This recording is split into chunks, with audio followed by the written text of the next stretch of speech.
An artisanal small-scale miner cuts and polishes rough gemstone, adding value to the product in order to fetch more money on the market. Sadly, this is not the case with most small-scale miners scattered across the country. The majority is operating informally and some are involved in illegal activities that the government says is denying them of an opportunity to get better revenue from the sector. This picture is the same in the fisheries industry.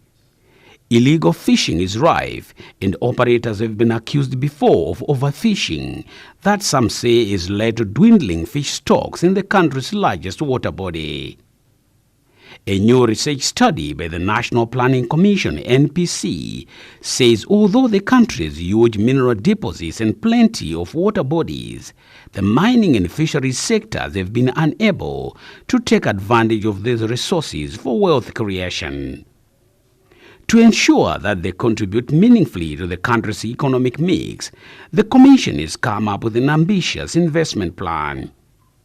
The Commission's research manager, Andrew Jamali, said about 5.4 billion kwacha is needed to set up landing centers for artisanal and small-scale miners across the country. About 88 billion kwacha is also required for the development of a robust aquaculture system across the country. From an economic standpoint, these are really interventions that should be promoted if Malawi is to move towards the middle-income economy by 2030. And we want to grow the mining sector's contribution to the GDP to up to 15% in the next 10 years. That calls for a lot of investment, like you've mentioned, and it calls for more resources. On the other hand, government says the plan is feasible. Principal Secretary in the Ministry of Mines, Joseph Mkandawire, says the sector needs to start by organizing small-scale miners into cooperatives. We really need to go into think big, medium to large scale, and those are the game changers for the economy.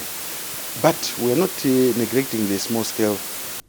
But Welan Chilenga, chairperson of the Parliamentary Committee on Natural Resources, says such good intentions are sometimes frustrated by bad politics. As Parliament, we are going to make sure that we talk to politicians, because most of these owners of trawlers in Mangochi and other places, you find that they are politicians.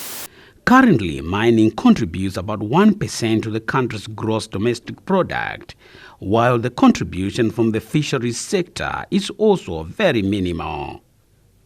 I am at MBC Lilongwe.